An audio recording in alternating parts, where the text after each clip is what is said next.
ಯುವಕರ ಭವಿಷ್ಯಕ್ಕೆ ಧಕ್ಕೆ ತರಲು ಯತ್ನಿಸಿದವರನ್ನ ನಾವು ಯಾವತ್ತೂ ಕೂಡ ಬಿಡಲ್ಲ. ನೀಟ್ ಪರೀಕ್ಷೆ ಅಕ್ರಮದ ಕ್ರಿಮಿಗಳಿಗೆ ಮೋದಿ ವಾರ್ನಿಂಗ್.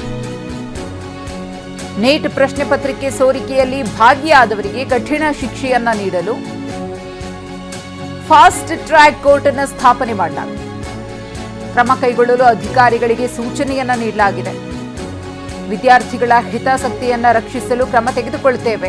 ಯುವ ಜನತೆಯ ಭವಿಷ್ಯಕ್ಕಿಂತ ಪ್ರಮುಖವಾದದ್ದು ಯಾವುದೂ ಇಲ್ಲ ಅಂತ ಪ್ರಧಾನಿ ನರೇಂದ್ರ ಮೋದಿ ಅವರು ಟ್ವೀಟ್ನಲ್ಲಿ ವಾರ್ನಿಂಗ್ ಅನ್ನು ಕೊಟ್ಟಿದ್ದಾರೆ. ನಮ್ಮ ಯುವ ಜನತೆಯ ಕಲ್ಯಾಣ ಮತ್ತು ಭವಿಷ್ಯಕ್ಕಿಂತ ಪ್ರಮುಖವಾದದ್ದು ಯಾವುದೂ ಇಲ್ಲ. ಪ್ರಶ್ನೆ ಪತ್ರಿಕೆ ಸೋರಿಕೆಯಲ್ಲಿ ಭಾಗಿಯಾದವರಿಗೆ ತ್ವರಿತ ಮತ್ತು ಕಠಿಣ ಶಿಕ್ಷೆ ಕಾಯ್ದಿರಿಸಲು ಫಾಸ್ಟ್ ಟ್ರ್ಯಾಕ್ ನ್ಯಾಯಾಲಯಗಳನ್ನು ಸ್ಥಾಪಿಸಲು ನಾವು ನಿರ್ಧರಿಸಿದ್ದೇವೆ. ಈ ನಿಟ್ಟಿನಲ್ಲಿ ಅಗತ್ಯವಿರುವ ಎಲ್ಲಾ ಕ್ರಮಗಳನ್ನು ಕೈಗೊಳ್ಳಲು ಸಂಬಂಧಪಟ್ಟ ಅಧಿಕಾರಿಗಳಿಗೆ ಸೂಚನೆ ನೀಡಲಾಗಿದೆ. ವಿದ್ಯಾರ್ಥಿಗಳ ಹಿತಾಸಕ್ತಿ ರಕ್ಷಿಸಲು ನಾವು ಕೈಗೊಂಡಿರುವ ಸರಣಿ ಕ್ರಮಗಳನ್ನು ಇದು ಮುಂದುವರಿಸುತ್ತದೆ. ನಮ್ಮ ಯುವ ಜನತೆಯ ಭವಿಷ್ಯಕ್ಕೆ ಧಕ್ಕೆ ತರಲು ಯತ್ನಿಸಿದವರನ್ನ ಬಿಡಲ್ಲ. ನಮ್ಮ ಯುವ ಜನತೆಯ ಕಲ್ಯಾಣ ಮತ್ತು ಭವಿಷ್ಯಕ್ಕಿಂತ ಇದು ಪ್ರಧಾನಿ ನರೇಂದ್ರ ಮೋದಿಯವರ ಟ್ವೀಟ್. ಯುವ ಜನತೆಯ ಕಲ್ಯಾಣ ಮತ್ತು ಭವಿಷ್ಯಕ್ಕೋಸ್ಕರ ನಾವು ಕಟಿಬದ್ಧರಾಗಿರ್ತೀವಿ. ಯಾರಿಂದ ಅನ್ಯಾಯ ಆಗಿದೆಯೋ ಅವರೆಲ್ಲರ ಸದೆ ಬಡಿತೀವಿ ಅಂತ ಹೇಳಿ ಪ್ರಧಾನಿ ನರೇಂದ್ರ ಮೋದಿ ಅವರು ಟ್ವೀಟ್ ಮಾಡಿದ್ದಾರೆ. ತ್ವರಿತವಾಗಿ ಈ ಒಂದು ನೀಟ್ ಅಕ್ರಮಕ್ಕೆ ಸಂಬಂಧಪಟ್ಟಂತೆ ತನಿಖೆ ಆಗಬೇಕು. ಈ ರೀತಿ ಅಕ್ರಮ ಎಸಗಿದವರ ವಿರುದ್ಧ ಕ್ರಮ ಕೈಗೊಳ್ಳಬೇಕು ಅನ್ನೋ ಕಾರಣಕ್ಕೋಸ್ಕರ ಫಾಸ್ಟ್ ಟ್ರ್ಯಾಕ್ ಕೋರ್ಟ್ ಅನ್ನು ಸ್ಥಾಪನೆ ಮಾಡಲಾಗುತ್ತೆ. ಅಧಿಕಾರಿಗಳಿಗೂ ಕೂಡ ಒಂದಷ್ಟು ಸಲಹೆ ಸೂಚನೆಗಳನ್ನು ಕೊಡಲಾಗಿದೆ ಅಂತ ಹೇಳಿದ್ದಾರೆ. ಇನ್ನು ಯುವಕರ ಭವಿಷ್ಯಕ್ಕೆ ಹಾನಿ ಉಂಟು ಮಾಡಿದ್ದು ನೀವೇ. ಪ್ರಧಾನಿ ನರೇಂದ್ರ ಮೋದಿ ಅವರ ಟ್ವೀಟ್ಗೆ ರಾಹುಲ್ ಗಾಂಧಿಯವರ ತಿರುಗೇಟಿದೆ. ನಮ್ಮ ಶಿಕ್ಷಣ ವ್ಯವಸ್ಥೆಯ ಸಂಪೂರ್ಣ ಕಬಳಿಕೆಯಾಗಿದೆ. ವಿನಾಶಕ್ಕೆ ನೀವು ಅವಕಾಶ ನೀಡಿದ್ದೀರಿ, ಪ್ರೋತ್ಸಾಹವನ್ನೂ ಕೊಟ್ಟಿದ್ದೀರಿ. ಅದಕ್ಕೆ ಕಾರಣರಾದ ಪ್ರತಿಯೊಬ್ಬ ವ್ಯಕ್ತಿಯನ್ನೂ ಕೂಡ ನೀವು ರಕ್ಷಣೆ ಮಾಡಿದ್ದೀರಿ. ವಿದ್ಯಾರ್ಥಿಗಳ ಬೇಡಿಕೆಗಳು ಸ್ಪಷ್ಟವಾಗಿವೆ. ನಂಬರ್ 1, ಧರ್ಮೇಂದ್ರ ಪ್ರಧಾನ್ ಅವರನ್ನ ವಜಾಗೊಳಿಸಿ. ನಂಬರ್ 2, ವಿದ್ಯಾರ್ಥಿಗಳ ಬಳಿ ಕ್ಷಮೆ ಕೇಳಿ. ನಂಬರ್ 3, ಅವರ ಮೇಲೆ ಹಲ್ಲೆಗೈದವರ ವಿರುದ್ಧ ಕ್ರಮ ಕೈಗೊಳ್ಳಿ. ಪ್ರಧಾನಿ ಮೋದಿಯವರ ಟ್ವೀಟ್ಗೆ ರಾಹುಲ್ ಗಾಂಧಿಯವರ ತಿರುಗೇಟಿದು.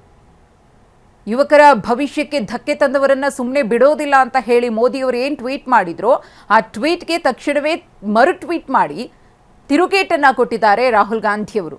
ಯುವಕರ ಭವಿಷ್ಯಕ್ಕೆ ಕೊಳ್ಳೆ ಇಟ್ಟಿದ್ದು, ಅವರ ಭವಿಷ್ಯಕ್ಕೆ ಹಾನಿ ಮಾಡಿದ್ದು ನೀವೇ ಅಲ್ವಾ? ಈ ನೀಟ್ ಅಕ್ರಮದಲ್ಲಿ ಯಾರೆಲ್ಲ ಭಾಗಿಯಾಗಿದ್ರೋ ಅವರನ್ನ ರಕ್ಷಿಸ್ತಾ ಇರೋದು ನೀವೇ ಅಲ್ವಾ? ಅವರನ್ನ ಪೋಷಿಸ್ತಾ ಇರೋದು, ಪ್ರೋತ್ಸಾಹಿಸ್ತಾ ಇರೋದು ಕೂಡ ನೀವೇ ಅಲ್ವಾ? ಈ ಅಕ್ರಮ ನಡೆಯೋದಕ್ಕೆ ಅವಕಾಶವನ್ನು ಮಾಡಿಕೊಟ್ಟಿದ್ಯಾರು? ಓಕೆ, ಅಕ್ರಮ ನಡೆದಿದೆ, ಅದಾದ್ಮೇಲೆ ಏನ್ ಕ್ರಮ ಕೈಗೊಂಡಿದ್ದೀರಿ? ವಿದ್ಯಾರ್ಥಿಗಳು ಏನ್ ಬೇಡಿಕೆಯನ್ನ ಇಟ್ಕೊಂಡು ಹೋರಾಟವನ್ನ ಮಾಡ್ತಾ ಇದ್ದಾರೋ ಆ ಬೇಡಿಕೆಗಳನ್ನ ಪೂರೈಸುವಂತಹ ಕೆಲಸವನ್ನಾದ್ರೂ ಮಾಡಿದ್ರ? ನೈತಿಕ ಹೊಣೆಯನ್ನ ಹೊತ್ತು ಧರ್ಮೇಂದ್ರ ಪ್ರಧಾನ್ ಏನಾದರೂ ರಾಜೀನಾಮೆಯನ್ನ ಕೊಟ್ರ? ಅಥವಾ ನೀವು ಅವರ ವಿರುದ್ಧ ಕ್ರಮವನ್ನೇನಾದರೂ ತೆಗೆದುಕೊಂಡ್ರ? ವಜಾಗೊಳಿಸಿದ್ರ? ಇಲ್ವಲ್ಲ. ಅದನ್ನ ಫಸ್ಟ್ ಮಾಡಿ. ಅದಾದ್ಮೇಲೆ ವಿದ್ಯಾರ್ಥಿಗಳ ಬಳಿ ಕ್ಷಮೆ ಕೇಳಿ. ಸಾಕಷ್ಟು ಮಂದಿ ಭವಿಷ್ಯದ ಕನಸನ್ನ ಕಂಡು ಆಘಾತಕ್ಕೊಳಗಾದವರಿದ್ದಾರೆ, ಜೀವ ಕಳ್ಕೊಂಡವರಿದ್ದಾರೆ. ಅಂಥವರ ವಿರುದ್ಧ ನಿಮ್ಮ ಆಕ್ಷನ್ ಏನು ಅಂತ ಹೇಳಿ ಇಲ್ಲಿ ರಾಹುಲ್ ಗಾಂಧಿಯವರು ಪ್ರಶ್ನಿಸಿದ್ದಾರೆ. ಈ ಕುರಿತು ಮತ್ತಷ್ಟು ಮಾಹಿತಿಯನ್ನು ಕೊಡೋದಕ್ಕೆ ನಮ್ಮ ಪ್ರತಿನಿಧಿ ಹರೀಶ್ ಇದೀಗ ನೇರ ಸಂಪರ್ಕದಲ್ಲಿದ್ದಾರೆ. ಹರೀಶ್, ಒಂದು ಕಡೆ ಪ್ರಧಾನಿ ನರೇಂದ್ರ ಮೋದಿ ಅವರು ಟ್ವೀಟ್ ಮಾಡಿದ್ದಾರೆ, ಆದಷ್ಟು ಬೇಗ ನೀಟ್ ಅಕ್ರಮದಲ್ಲಿ ಭಾಗಿಯಾದವರಿಗೆ ಶಿಕ್ಷೆ ಆಗಬೇಕು, ಆ ನಿಟ್ಟಿನಲ್ಲಿ ನಮ್ಮ ಪ್ರಯತ್ನಗಳು ಕೂಡ ನಡೀತಾ ಇದೆ, ಫಾಸ್ಟ್ ಕೋರ್ಟ್ ಅನ್ನು ನಾವು ಸ್ಥಾಪನೆ ಮಾಡ್ತೀವಿ ಅಂತ. ಬಟ್ ಅದಕ್ಕೆ ರಾಹುಲ್ ಗಾಂಧಿಯವರು ಖಡಕ್ ಆಗಿ ತಿರುಗೇಟನ್ನ ಕೊಡೋದರ ಜೊತೆಗೆ ಒಂದಷ್ಟು ಪ್ರಶ್ನೆಗಳನ್ನ ಕೂಡ ಪ್ರಧಾನಿ ನರೇಂದ್ರ ಮೋದಿ ಅವರ ಮುಂದಿಟ್ಟಿದ್ದಾರೆ. ಹೌದು ಮಧುಶ್ರೀ, ನೀಟ್ ಪ್ರಶ್ನೆ ಪತ್ರಿಕೆ ಸೋರಿಕೆ ಪ್ರಕರಣದಲ್ಲಿ ವಿದ್ಯಾರ್ಥಿಗಳೀಗ ರೊಚ್ಚಿಗೆದ್ದಿರುವಂತಹದ್ದು. ದೆಹಲಿಯಲ್ಲಿ ಕಳೆದ 1 ತಿಂಗಳಿನಿಂದ ವಿದ್ಯಾರ್ಥಿಗಳು ಪ್ರೊಟೆಸ್ಟ್ ಅನ್ನ ಮಾಡ್ತಾ ಇದ್ರು. ಕಳೆದ 3 ದಿವಸಗಳಿಂದ ಪ್ರತಿಭಟನೆ ತಾರಕಕ್ಕೇರಿದೆ, ಸಂಘರ್ಷಕ್ಕೆ ಕೂಡ ತಿರುಗಿರುವಂತಹದ್ದು. ಈಗ ಕೇಂದ್ರ ಸರ್ಕಾರ ಇದಕ್ಕೆ ಒಂದೊಂದಾಗಿ ಪ್ರತಿಕ್ರಿಯೆಗಳನ್ನ ಕೊಡ್ತಾ ಇದೆ. ಕೇಂದ್ರ ಸಚಿವರನ್ನ ಪ್ರೊಟೆಸ್ಟ್ ಏನು ಪ್ರತಿಭಟನಾಕಾರನ ಮಾತಾಡಿಸ್ಲಿಕ್ಕೆ ಕಳಿಸಿದ್ರು, ಮತ್ತೆ ವಿರೋಧ ಪಕ್ಷದವರು ಏನು ಪ್ರೊಟೆಸ್ಟ್ ಅನ್ನ ಮಾಡ್ತಿದ್ರು ಆ ಸ್ಥಳಕ್ಕೆ ಕೇಂದ್ರ ಸಚಿವರನ್ನು ಕೂಡ ಕಳಿಸಲಾಯಿತು. ಅಂದ್ರೆ ಕೇಂದ್ರ ಸರ್ಕಾರ ಈಗ ಒಂದೊಂದೇ ಪ್ರತಿಕ್ರಿಯೆಗಳನ್ನ ಕೊಡ್ತಾ ಇದೆ. ಮೊದಲ ಬಾರಿಗೆ ಪ್ರಧಾನಿ ನರೇಂದ್ರ ಮೋದಿ ಅವರು ಕೂಡ ಪ್ರತಿಕ್ರಿಯೆಯನ್ನ ಕೊಟ್ಟಿರುವಂತಹದ್ದು. ಏನು ದೊಡ್ಡ ಪ್ರಮಾಣದಲ್ಲಿ ಹೋರಾಟ ನಡೀತಾ ಇದೆ, ವಿದ್ಯಾರ್ಥಿಗಳಿಗೆ ಅವರು ಮನವಿಯನ್ನ ಮಾಡ್ಕೊಂಡಿದ್ದಾರೆ. ಈ ನೀಟ್ ಪ್ರಶ್ನೆ ಪತ್ರಿಕೆ ಸೋರಿಕೆ ವಿಚಾರವಾಗಿ ನಾವು ಕೇಂದ್ರ ಸರ್ಕಾರವಾಗಿ ಎಲ್ಲಾ ರೀತಿಯಂತ ಕ್ರಮಗಳನ್ನು ತೆಗೆದುಕೊಂಡಿದ್ದೇವೆ.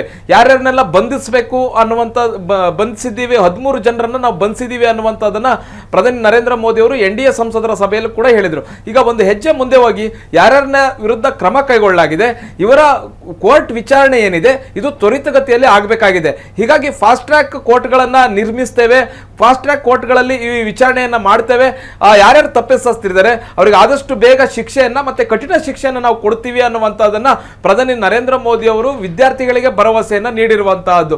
ಪ್ರಧಾನಿ ನರೇಂದ್ರ ಮೋದಿ ಅವರು ಮಾಡಿದಂತಹ ಎಕ್ಸ್ಪೋಸ್ಟ್ ಏನಿದೆ ಇದಕ್ಕೆ ಪ್ರತಿಯಾಗಿ ಕೆಲವೇ ನಿಮಿಷಗಳಲ್ಲಿ ರಾಹುಲ್ ಗಾಂಧಿ ಅವರು ಕೂಡ, ದೇಶದ ಲೋಕಸಭೆ ವಿರೋಧ ಪಕ್ಷದ ನಾಯಕ ರಾಹುಲ್ ಗಾಂಧಿ ಅವರು ಕೂಡ ತಕ್ಷಣವೇ ತಿರುಗೇಟನ್ನ ಕೂಡ ನೀಡಿರುವಂತಹದ್ದು. ಇಡೀ ದೇಶದ ಶಿಕ್ಷಣ ವ್ಯವಸ್ಥೆ ಹಾಳಾಗ್ಲಿಕ್ಕೆ ನೀವೇ ಕಾರಣ, ಯಾರ್ಯಾರು ತಪ್ಪಿತಸ್ಥರಿದ್ದಾರೆ ಅವರನ್ನ ರಕ್ಷಣೆ ಮಾಡಿದ್ದು ನೀವೇನೆ.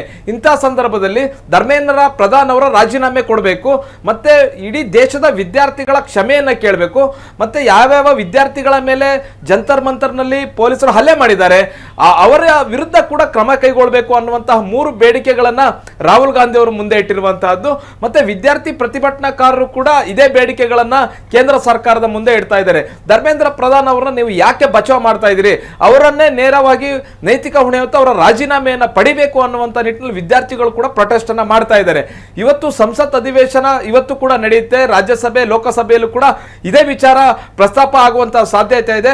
ಈಗೇನು 10:30ಕ್ಕೆ NDA ಸಂಸದರು ಪ್ರೊಟೆಸ್ಟ್ ಅನ್ನ ಮಾಡ್ತಾ ಇದ್ದಾರೆ. ಬಿಜೆಪಿ ನೇತೃತ್ವದ NDA ಸಂಸದರು ಕಾಂಗ್ರೆಸ್ ವಿರುದ್ಧ ಪ್ರೊಟೆಸ್ಟ್ ಅನ್ನ ಇವತ್ತು ಮಾಡ್ತಾ ಇರುವಂತಹದ್ದು.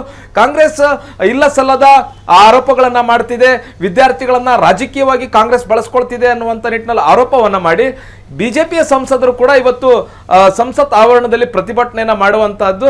ಪ್ರತಿಭಟನೆಗಳು ನಡೀತಾ ಇವೆ. ಸಂಸತ್ನಲ್ಲೂ ಕೂಡ ಈ ವಿಚಾರ ಪ್ರಧಾನಿ ನರೇಂದ್ರ ಮೋದಿ ಅವರು ಎಕ್ಸ್ ಖಾತೆಯಲ್ಲಿ ಮಾಡಿರ್ತಕ್ಕಂತಹ ಟ್ವೀಟ್ ವಿಚಾರವಾಗಿಯೂ ಕೂಡ ಚರ್ಚೆ ನಡೆಯುತ್ತೆ. ಮಧುಶ್ರೀ, ಧನ್ಯವಾದ ಹರೀಶ್ ತಮ್ಮ ಮಾಹಿತಿಗಾಗಿ.